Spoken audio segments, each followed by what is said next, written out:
Good evening, you're watching London Live News at 6 with James Dickman. Coming up tonight, all of London's main headlines, including the neighbours in Thornton Heath demanding answers after a gas explosion killed a 4-year-old girl. London, when it sizzles, the sequel. The capital is set to reach 35 degrees this week. An extreme heat amber warning is in place.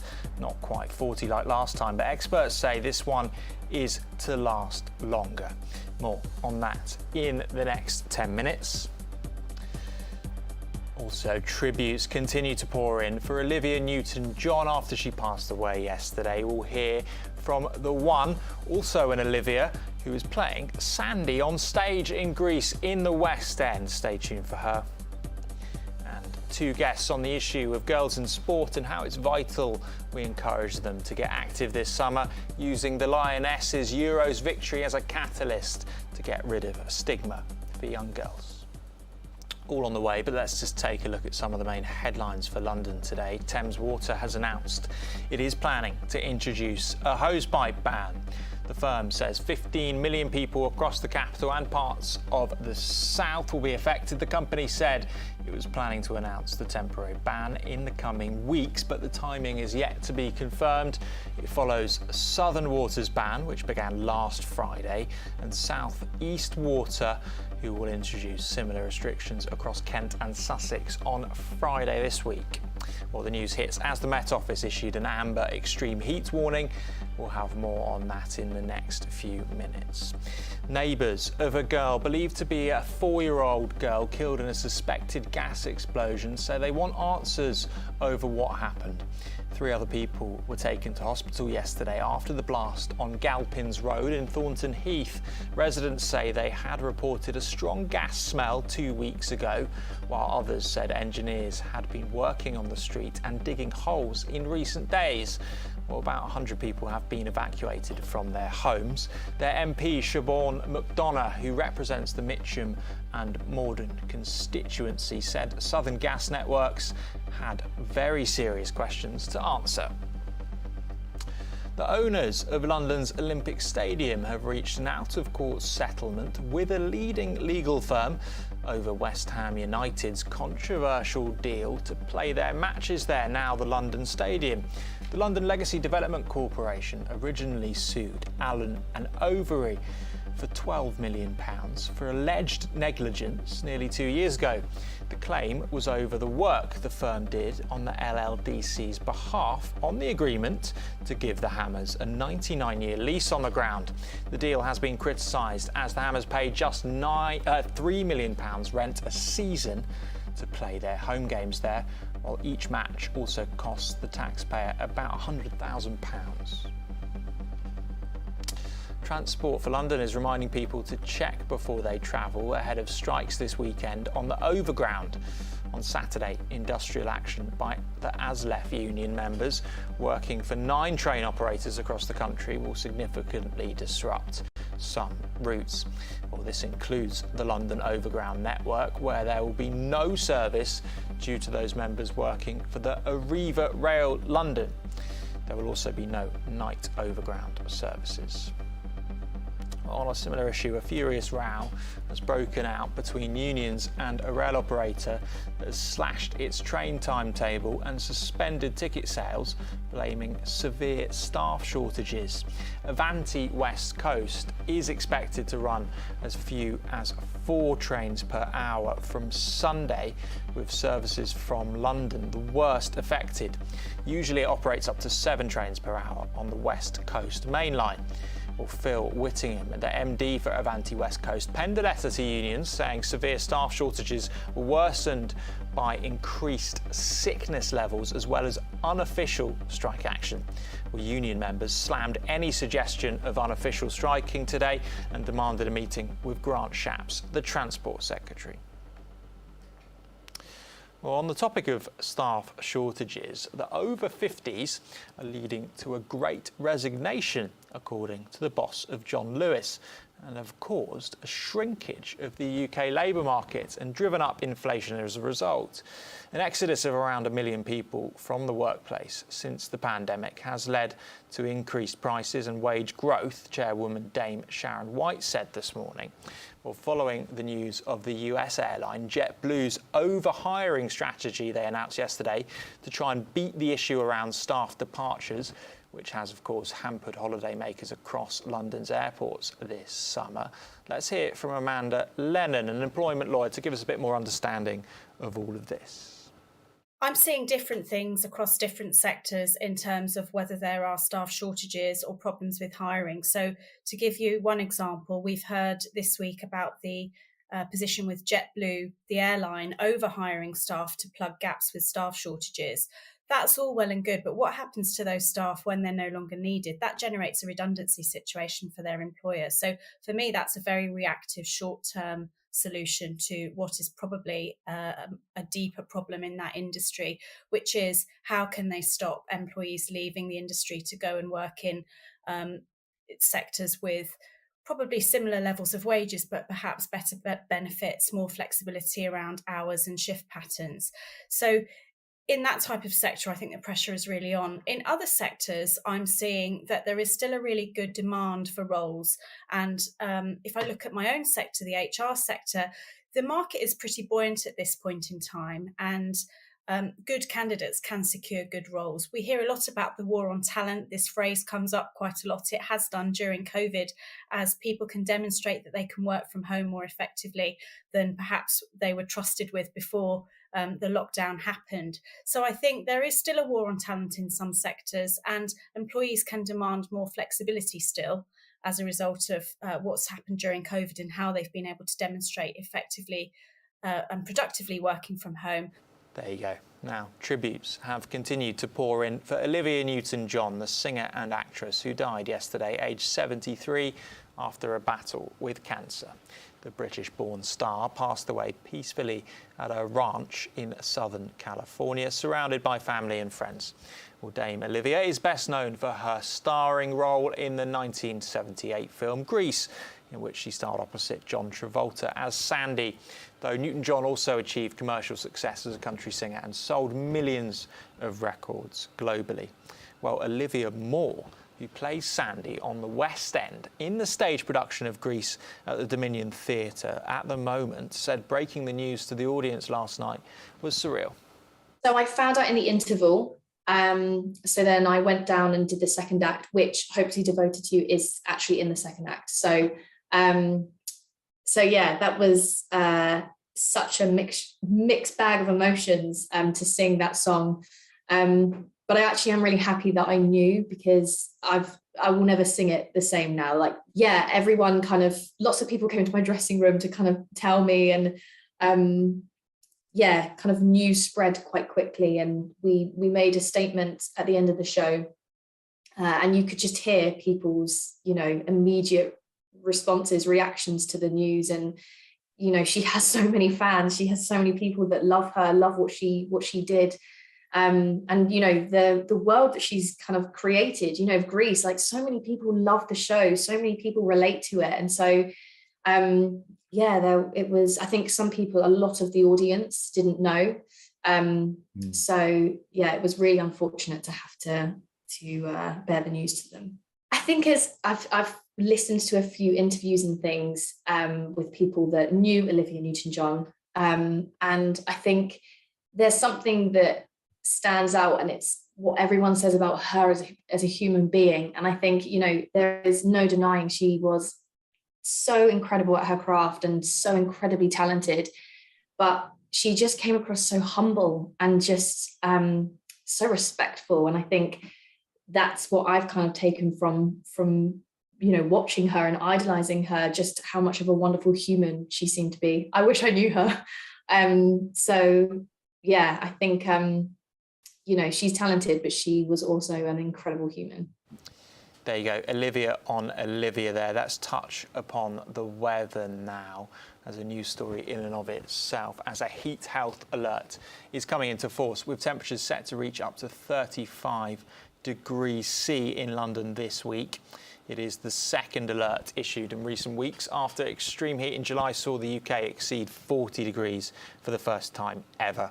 The Met Office said while conditions would be below the record highs, the heat wave could last longer. The warning covers southern and central England starting at midday today, and it runs until 6 in the evening on Saturday.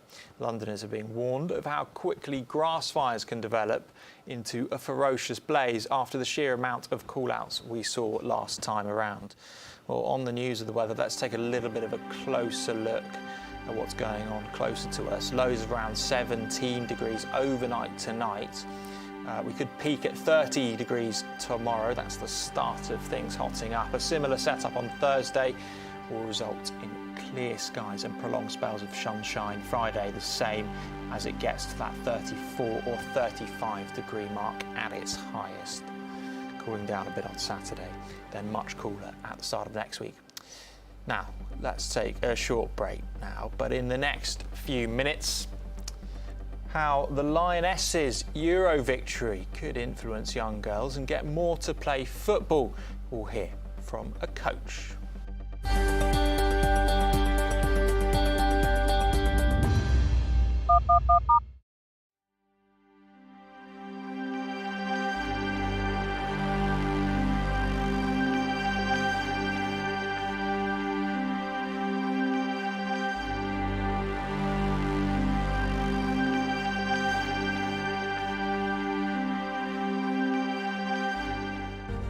From breaking news to headline events, the latest trends and places to be. You can now keep up to date on daily life in London across London Live's social platforms. Start the day with an update on the travel and weather, and know what's on around the city and what's being seen by others. With stories from London Live's team of reporters and your videos of the news moments that matter. Minute by minute. That's London Live News on Twitter, Facebook, Instagram and more. Find us at London Live.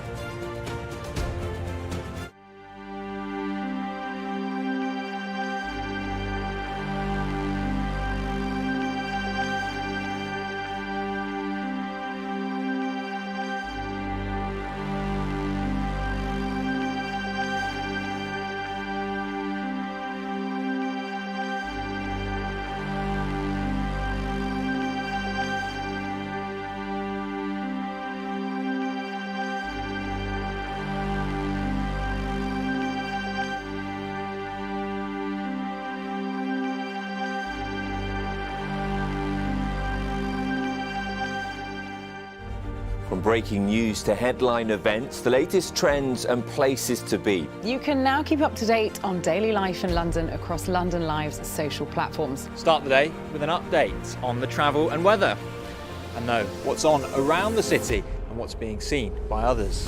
With stories from London Live's team of reporters and your videos of the news moments that matter. Minute by minute. That's London Live News on Twitter, Facebook, Instagram and more. Find us at London Live.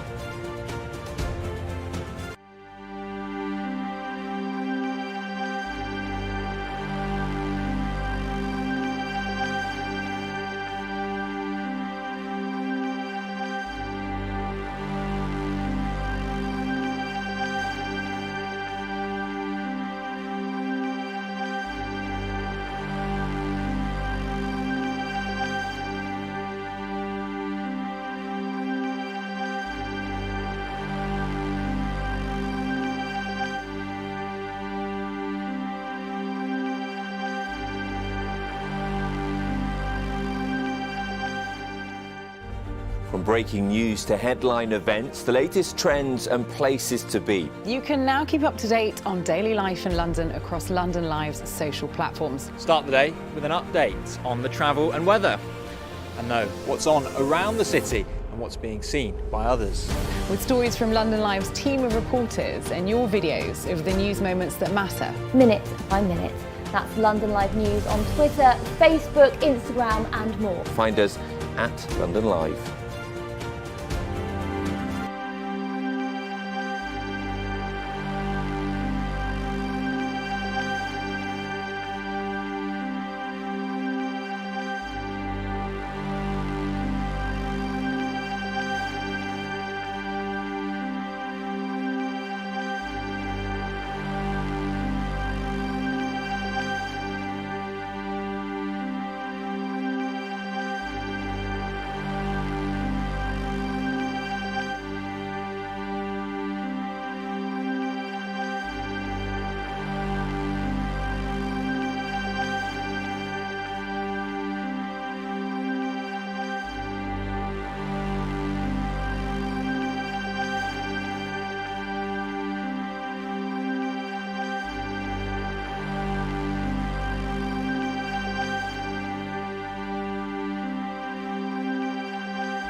Welcome back to London Live News. Let's just take a look at some national headlines that will be affecting Londoners today. The number of people waiting longer than 2 years for routine operations in England has fallen from 22,500 at the start of the year to fewer than 200, according to NHS figures. NHS England said it has achieved the first milestone in its plan to eliminate backlogs caused by COVID. A record 6.6 million people are still waiting for hospital treatment, though. The consultancy company Cornwall Insight has warned energy bills will hit £4,266 for a typical household by January next year. That's a rise of £650 for households compared with its estimate that came in just last week. While the warning comes as the government rejects calls for further help on bills until a new Prime Minister is in place in September. Well, the price cap for October, expected to be nearing £3,500, is expected at the end of this month. Demand for summer clothing and picnic food during this hot weather helped sales at retailers rebound last month, according to new figures. The BRC KPMG retail sales monitor for July showed that total sales increased by 2.3% during the month, bringing to an end 3 consecutive months of decline. Nevertheless, industry experts said growth was still driven by the fact we have a lot of inflation, with the price of products significantly higher than the same period last year. Inflation hit a new 40-year high of 9.4% in June, of course. Right, despite the Lionesses being hailed as heroes and celebrated across the country for the success in the Women's Euros tournament this summer, bringing it home at Wembley, only 12% of girls plan on playing sport this summer. Well, that's according to new research from Nuffield Health, which has also revealed nearly half of girls feel embarrassed when playing sport or exercising, compared to just 28% of boys. Well, Davina from Nuffield believes we need to start knocking down the barriers facing young girls now, otherwise we risk impacting both their physical and mental health. She spoke with me earlier. So we've done some research recently, and it shows actually that only 1 in 10 girls are planning to do any sport over summer. Around a third of girls only do the activity that's available in school. So when school stops, their activity levels stop. Yeah. So what would you like to see being done then? Because do you think it's that girls don't fancy playing sport, generally speaking, stereotypically speaking, or do you think there is a system in place that prevents them from doing that? I think, like anything, when you're looking at exercise and activity, the problem's quite complex. We know that from an individual point of view, particularly for teenagers, half of girls don't feel confident and they feel embarrassed about the thought of getting active. We also know that choice isn't there. For a lot of girls, it's only the stuff that's available in schools, and that perhaps might not be for them. They might not want to do team activities. But there's a system at play as well. Girls often feel that actually it's a boys' thing, or they don't have role models to look up to either. Well, talking of role models, we just had the Lionesses winning the Euros the other weekend. How do you think that will trickle down, or are you worried that it won't do enough? I think it's a huge opportunity. When you look at the research, around 70% of girls actually say if they had a role model to look up to, they would get active. And over half of girls would be active if a female parent or family member did it with them. So this is a huge opportunity for actually media to take the lead and show normal people being active. But on the back of the Lionesses, we can actually think about, from a sector point of view, what's available for teenagers. And even in schools, have they got the choice to get these teenagers active? Yeah, you mentioned the choice there at schools, because many girls don't have the opportunity to play football at their school still, because it's just for the boys, netball's for the girls, sort of the old hat things are still in place there. Do you think that should be changed and all girls should have the opportunity to play any sport they want at school? I think it is slowly starting to change. We're in a better place than we were a few years ago, but there's so much more that we can do. And of course, it doesn't need to be team sport that we're talking about. Physical activity is anything that's getting our heart rate up, it's getting us out of breath, and that's what's having a benefit on our health and well-being. So actually, if it's dance that you like, if it's yoga, if it's walking really fast, perhaps jogging, then there should be opportunities for you there as well. Yeah. Looking at the weather outside, I mean, it's particularly beautiful at the moment this summer. There's no excuse not to be out and about to exercise. But in the long term, in this country, when it's pretty dreary, how do you get girls to continue to keep active and playing sport? Well, we've initiated Move Together over summer, which are completely free, community-based classes that offer just something a bit different, yoga, Zumba. But importantly, what we wanted to do is make sure that they were inclusive and accessible. So we're doing them, for example, in parks, but of course in community centres as well. So as we start to see the weather changing, we're hoping that we can continue this past summer and actually get out into local communities and be shielded a little bit from the bad weather that hopefully, when the rain does come, won't stop us from being active. Davina there, well, one guest says that could all be about to change. Another opinion from another talking head on this now, as we've been looking at how the Lionesses' win has influenced young girls and whether it's encouraging more to get involved with sport and football more specifically. A key determinant of the improvement of the women's game is more girls getting involved soon. Well, we spoke to a coach that believes the match alone a few weeks ago has changed the future of women's football. Thank you. Oscar Isabella. Yes? Cool. Nice, well done. Awesome job, Olivia.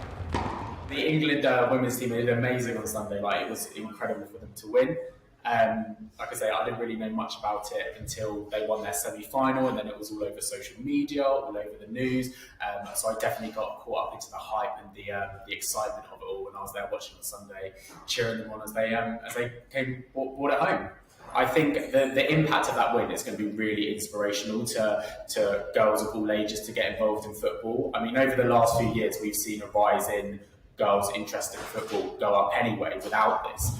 But this is only going to kind of cement that interest and the passion that they have. I mean, even since Sunday, the feedback that we've had from clubs, and I've seen on clubs' Instagram pages, is that girls are now more kind of excited and they want to put the idea of football forward, whereas they may not have had that confidence before. I am the DL Kids Training and Implementation Manager for the clubs, so I get the fun job and opportunity to travel around all of our UK clubs, delivering training to the DL Kids team on how to run their sessions, observe sessions, and then assist in sessions as well at all the different clubs. I think I presume it's all to do with representation and stuff, that they met, like, kind of with anything. If they don't see the women's team on TV or people talking about it, they're like, oh, actually, is this something that we do? And obviously with the incredible win and all the social media and just the general media backing for it, it's given them that confidence to be like, do you know what? I like to play football. I want to play football here at David Lloyd Clubs. It's incredible to coach children non-stop. I mean, the great thing about the football sessions and all our other sports sessions here at David Lloyd Clubs is that you don't really see the sports or activities as, right, this is a boys' sport or boys' activities or a girls' sport or activities. They're open to both boys and girls, and there's no kind of, should we say, disgruntled children because they want to do the sports. Like, everyone's happy to join in. And what we do here, like, we range football from 18 months up until 15. So our sessions are very, very different depending on, obviously, the ages. But we like to kind of, it's all learning through play and through fun and pressure-free environment. So there's none of that pressure, like they have to win, they have to score this goal. It's about them having fun, being confident and comfortable with the sport.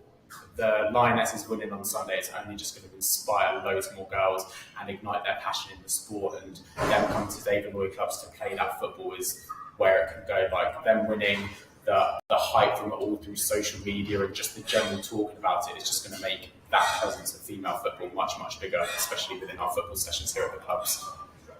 Through looking at them, I mean, I look at each club's social media every single day through their stories and their posts as well. And there's been a few more posts about general football and just on their stories of girls wanting to get involved in sessions, whereas actually they may not have been, like I said before, may not have wanted to do this before, but now they're, do you know what, I saw the Lionesses do this on Sunday, I'm going to do this now in my football session. Yeah, I 100% agree with that. I guess the Lionesses in football is kind of the leader of a pack, should we say, leading those sports, and every other sport is going to follow on and catch up. Just excited to see loads more girls and just children in general getting involved in all our sports and football sessions here at David Lloyd Clubs. There you go, food for thought in the last 5 to 10 minutes on the issue of women in sport, and particularly football there.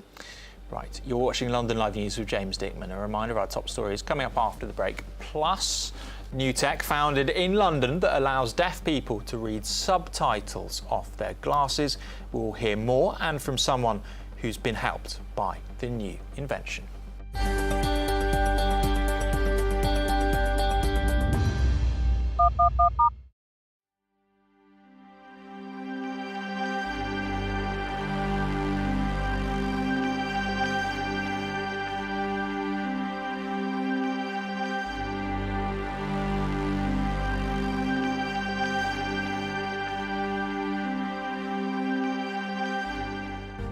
From breaking news to headline events, the latest trends and places to be. You can now keep up to date on daily life in London across London Live's social platforms. Start the day with an update on the travel and weather, and know what's on around the city and what's being seen by others. With stories from London Live's team of reporters and your videos of the news moments that matter. Minute by minute. That's London Live News on Twitter, Facebook, Instagram and more. Find us at London Live.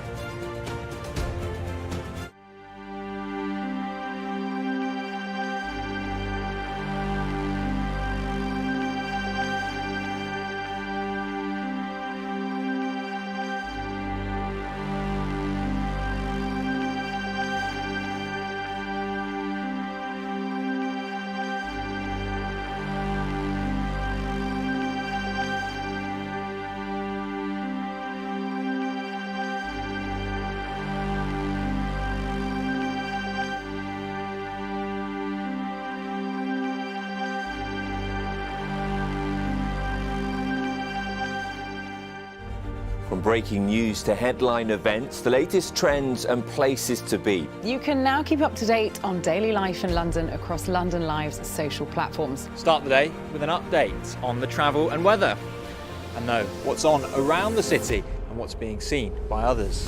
With stories from London Live's team of reporters and your videos of the news moments that matter. Minute by minute.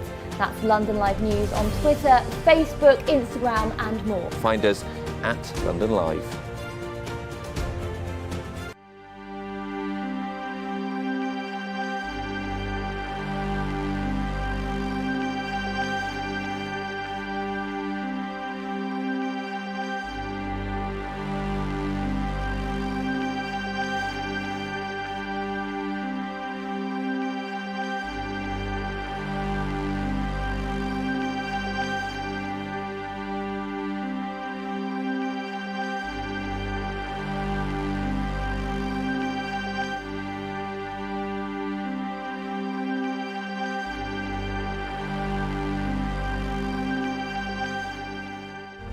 From breaking news to headline events, the latest trends and places to be. You can now keep up to date on daily life in London across London Live's social platforms. Start the day with an update on the travel and weather, and know what's on around the city and what's being seen by others. With stories from London Live's team of reporters and your videos of the news moments that matter. Minute by minute. That's London Live News on Twitter, Facebook, Instagram and more. Find us at London Live.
Welcome back to London Live News. Let's just run you through the main stories we've been running for the capital today.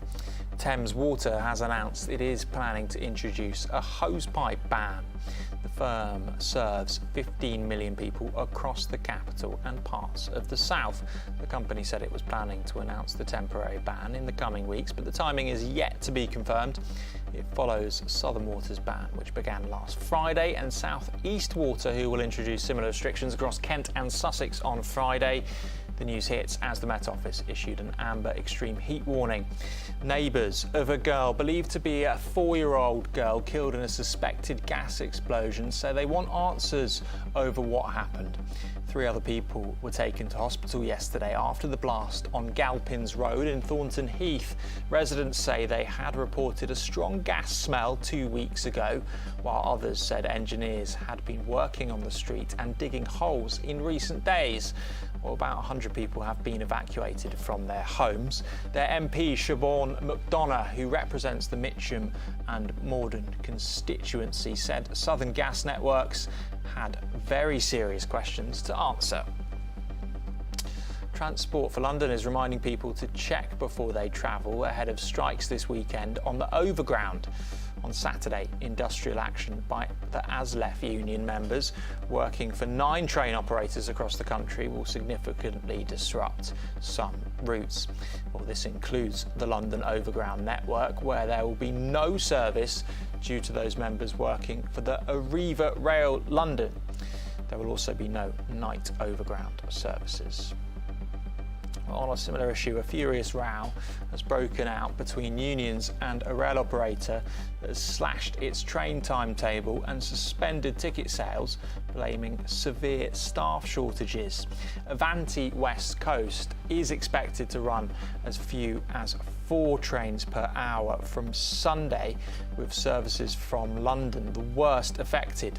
Usually it operates up to 7 trains per hour on the West Coast main line. Well, Phil Whittingham, the MD for Avanti West Coast, penned a letter to unions saying severe staff shortages were worsened by increased sickness levels as well as unofficial strike action. Well, union members slammed any suggestion of unofficial striking today and demanded a meeting with Grant Shapps, the Transport Secretary. Well, on the topic of staff shortages, the over 50s are leading to a great resignation, according to the boss of John Lewis, and have caused a shrinkage of the UK labour market and driven up inflation as a result. An exodus of around 1 million people from the workplace since the pandemic has led to increased prices and wage growth, Chairwoman Dame Sharon White said this morning. Well, following the news of the US airline JetBlue's overhiring strategy they announced yesterday to try and beat the issue around staff departures, which has, of course, hampered holidaymakers across London's airports this summer. Let's hear it from Amanda Lennon, an employment lawyer, to give us a bit more understanding of all of this. I'm seeing different things across different sectors in terms of whether there are staff shortages or problems with hiring. So to give you one example, we've heard this week about the position with JetBlue, the airline, overhiring staff to plug gaps with staff shortages. That's all well and good, but what happens to those staff when they're no longer needed? That generates a redundancy situation for their employer. So for me, that's a very reactive, short-term solution to what is probably a deeper problem in that industry, which is how can they stop employees leaving the industry to go and work in sectors with probably similar levels of wages, but perhaps better benefits, more flexibility around hours and shift patterns. So in that type of sector, I think the pressure is really on. In other sectors, I'm seeing that there is still a really good demand for roles. And if I look at my own sector, the HR sector, the market is pretty buoyant at this point in time. And good candidates can secure good roles. We hear a lot about the war on talent. This phrase comes up quite a lot. It has done during COVID, as people can demonstrate that they can work from home more effectively than perhaps they were trusted with before the lockdown happened. So I think there is still a war on talent in some sectors, and employees can demand more flexibility still as a result of what's happened during COVID and how they've been able to demonstrate effectively and productively working from home. A new set of glasses have been invented which allow deaf people to see subtitles through the lens. The XRAI glass inventors say that it's their mission to reach 70,000 people by next year. We spoke to London-based trialist Josh Feldman about his journey with profound hearing loss and how the glasses have impacted him. I was born with profound hearing loss, and this is something that my mum and dad weren't actually aware of until I was 18 months old. So you can imagine the first 18 months were complete peace, very peaceful and quiet, wasn't really responding to anything. And eventually mum and dad realised that I wasn't hearing certain things or, responding in a certain way. And so they took me to see an audiologist, and I was given my first set of hearing aids. And then from then on, I've just kind of worn hearing aids my whole life and always tried to be as positive as I can about it and always embrace it throughout school, university, all the way to now in the workplace. These new glasses are called X-ray glasses, and they are powerful. They have the ability to change so many lives all over the world.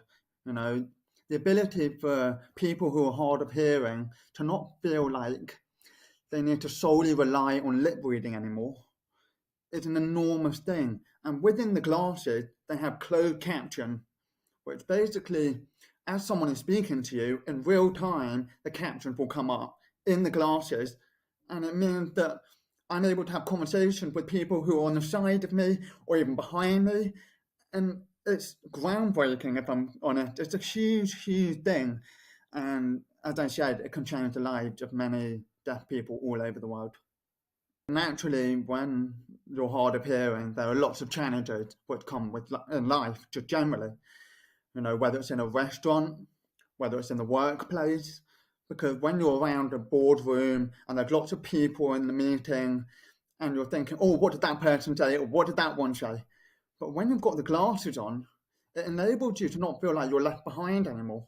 You're fully engaged in the conversation. You're not worrying about what that one said or that one said. You're not asking someone, and you're fully involved. And it gives you like a feeling of freedom. And that is part of why the glasses could be so life-changing for so many people who are hard of hearing all over the world. And but the key thing is, I want to show it's not just for my generation. There are lots of elderly people who are becoming hard of hearing and losing their hearing as they get older, and they feel isolated from it. They feel like they can't engage in conversations as well anymore. And it's about giving them that feeling of engagement too, and making them feel like they belong and really being able to interact with those around them. It will help me in my daily life in a huge number of ways. I currently work in property at a company called CBRE, which is a huge, huge company. There are thousands of employees all over the world and in the London office. And having the ability to wear the glasses in meetings or, just general life around the office, it's massive because it enables me to really communicate with those around me. But also, another thing is because of COVID, obviously everyone was wearing masks. And this was a really, really difficult thing for me. Really difficult. I'd go into Starbucks and I'd order a coffee, but because the barista's wearing a mask, I ended up taking 10 minutes to just order a coffee because I don't understand what she's saying. And it's a whole thing, but with the glasses, it's incredible and it can help in so many different ways. It really can. For example, in a restaurant, right? Or, I don't know, on a restaurant, general life, interacting with my family, just being around a table, maybe, or I don't know. Growing up, right, when I was in the back of the car, example for young deaf children, I would always only be able to interact with my mum via the rear view mirror. She would always have to look into the mirror in order to be able to communicate with me, right? And the glasses takes all of that away, all that reliance on lip reading and worrying about, what that person said or that. And it also makes people feel, who with a disability and hard of hearing in particular, makes them feel proud of their identity. It's so important to be proud of who you are. and to embrace what you have. And the glasses will give people a positive feeling, and it will help them feel more and more proud of their hearing loss, whatever it may be. And it can change. It can be a big thing. It can really change a lot of people's lives. The key thing is, my message is to always be proud of who you are. Use your disability, whatever is unique about you to make, do good things and help those who unfortunately don't feel as proud or don't feel, that they want to speak about it and get themselves out there. It's all about encouraging people to really push themselves and to, be proud of who you are. And I think you've got to make the world a better place and help people all over the world. There we go, Josh Fellman telling us about his experiences with having profound hearing loss and how the glasses have supported him. Right, stay with us for our final parts.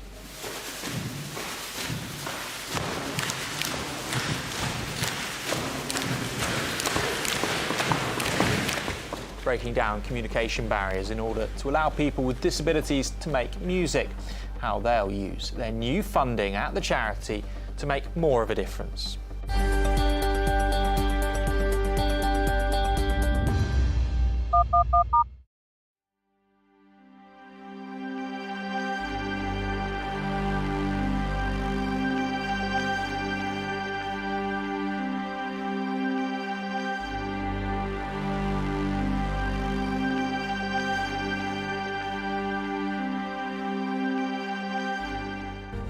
From breaking news to headline events, the latest trends and places to be. You can now keep up to date on daily life in London across London Live's social platforms. Start the day with an update on the travel and weather, and know what's on around the city and what's being seen by others. With stories from London Live's team of reporters and your videos of the news moments that matter. Minute by minute. That's London Live News on Twitter, Facebook, Instagram and more. Find us at London Live.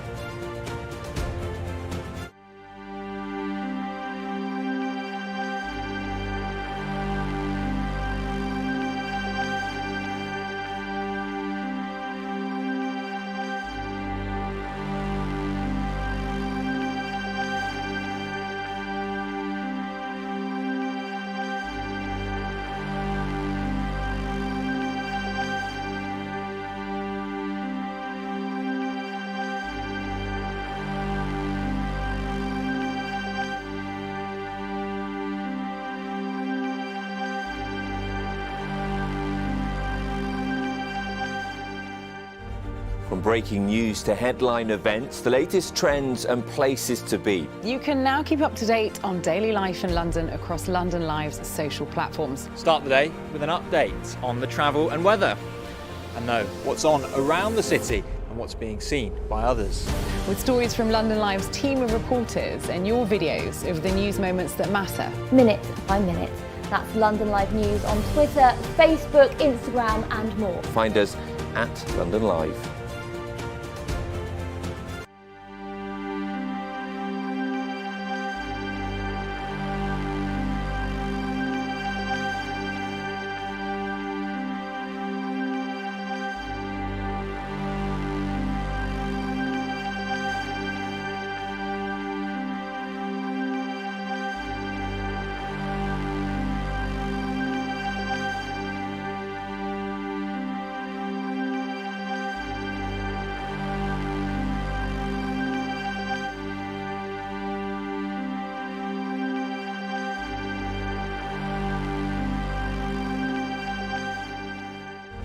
From breaking news to headline events, the latest trends and places to be. You can now keep up to date on daily life in London across London Live's social platforms. Start the day with an update on the travel and weather, and know what's on around the city and what's being seen by others.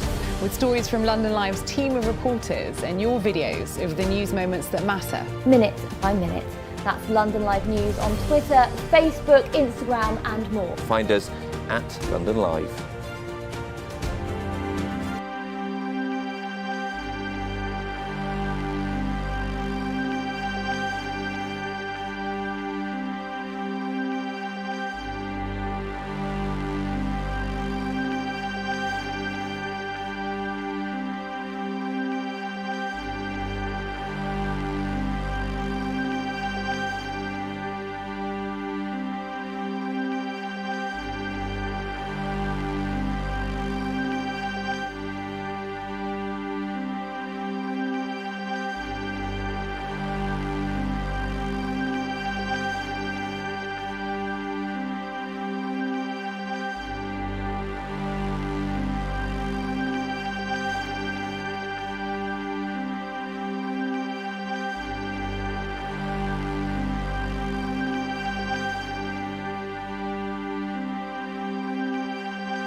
Welcome back to the final part of this evening's London Live News. Now, a London charity allowing people with severe disabilities and impairments to break down communication barriers and make music has received new funding. Joy of Sound avoids the confines of songs with lyrics or sheet music in favour of improvised sessions, often with custom-built instruments to improve inclusivity. Well, Henry has been speaking with the charity to find out what the funding will go towards.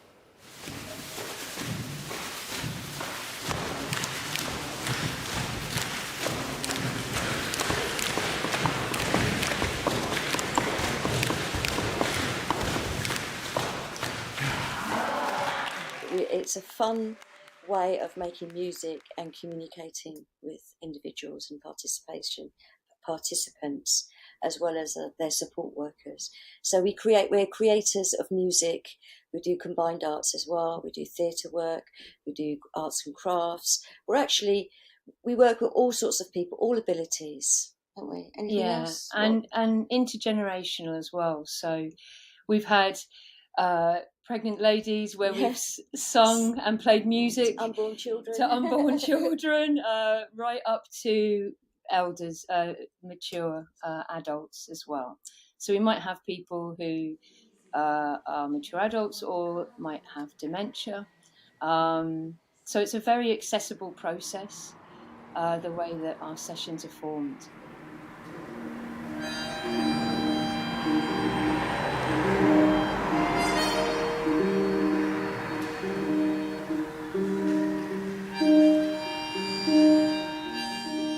Everyone is welcome, but that of course means that there's different levels of standards there, so everyone can play and everyone can get involved as well, can't they? We work in a modal of E-flat major, so we have this large variety of instruments and they're all tuned the same. So you don't have to be a proficient musician, you don't have to have the dexterity. Just by strumming an instrument and strumming with somebody else and somebody else is strumming and just putting some sounds out and a voice, it's amazing how we create music. We make music naturally. It's just a process that everybody who thought, oh, I can't play an instrument, actually experiences playing an instrument. We design instruments for people's needs. And I think that's where Joy of Sound is very different from other music charities. Sometimes there's a propensity for people to play to people rather than people taking part. So these designs of instruments help people to express and access it's their instruments. Way of communicating. Because language is the universal. Music is the universal language. We all understand when we play music and how it makes us feel. And it also alters moods as well. We've always found when people, after their session, they're actually elevated in mood.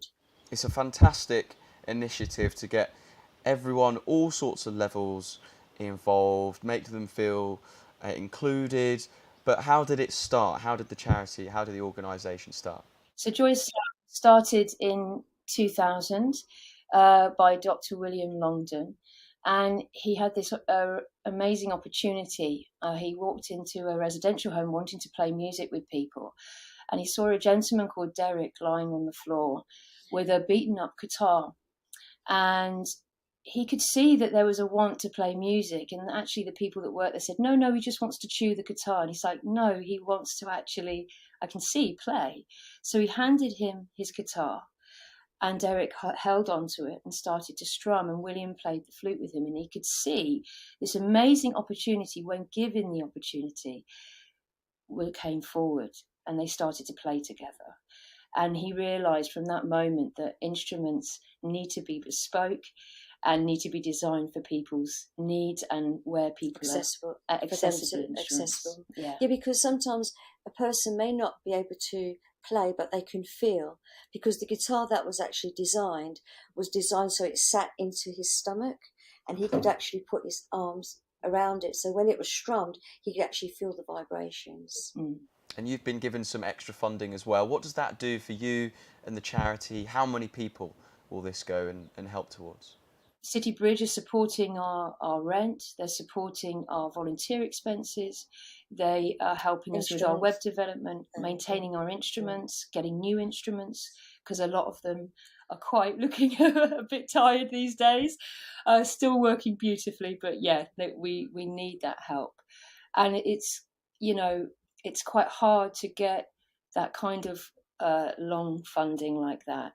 You know, it will help us also be sustainable because we'll slowly build up our base of our people coming back again. Pre-COVID, we may have had at times up to 50 people in these sessions, and that's dropped considerably down because of this difficulty of some people not being able to return. But it's slowly building again, and it's been good to see old faces and new faces coming back to the sessions thanks to City Bridge's funding. There you go, you can find your closest Joy of Sound session on their website when they start up again in 3 weeks' time. Finally this evening, the National Arts Gallery has announced that later this month tickets will be available to attend their annual Taylor Wessing Photographic Portrait Prize. The competition, which celebrates contemporary portrait photography, invites entrants to submit either works as a series or as a group of individual portraits, or 2 or more photographs that form a single portrait. Well, let's take a look.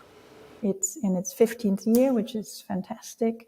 And this year we have about 51 portraits submitted by 36 photographers with a wide range of themes, from queerness to kind of lockdown to identity, to even to the Ukrainian crisis at the moment. So it covers a lot of different topics, which have been very present in the past year. The Taylor Wessing has been sponsoring this prize for about 15 years now, so it's a very prestigious prize, and it's one of the most famous photography prizes out there, and it's an annual prize, and the National Portrait Gallery is shut for refurbishment at the moment, but we're showing it at the Cromwell Place in South Kensington, so that should be exciting. So the way the prize works is that any photographer worldwide can submit images and portraits, and then there will be an invited jury, which changes every year. It's sort of a pool of photography experts, and they go through all the images and all the series the photographers submitted. And the process is anonymous, so no one knows any name, no title.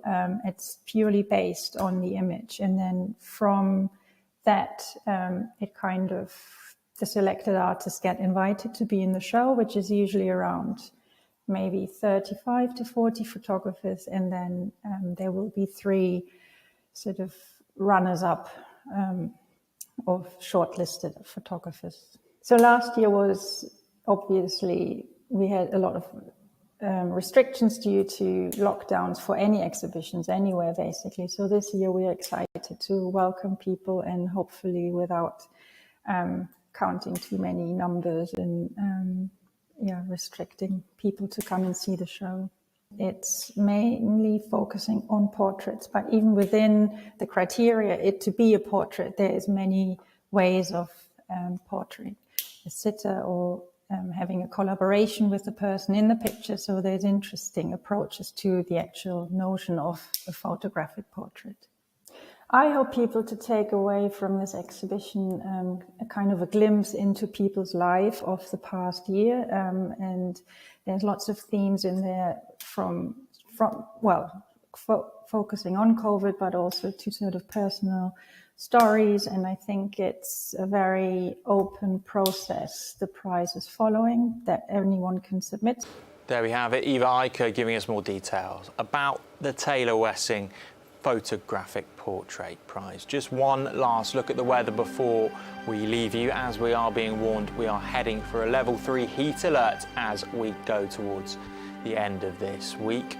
Conditions this evening, lows of around 17 degrees overnight tonight, could peak at around 30 tomorrow. A similar setup on Thursday, more clear skies and prolonged spells of sunshine. Then Friday, clear throughout the day, hovering around 34, could hit 35 degrees at its highest. This heat wave set to last longer than the last one, but obviously not reaching that 40-degree mark that we saw last time round. Right, that is all we've got time for this evening. Thank you for watching. Do join us again at the same time tomorrow. Plenty more on our social media channels, though. Follow us at London Live. But for now, good evening and take care.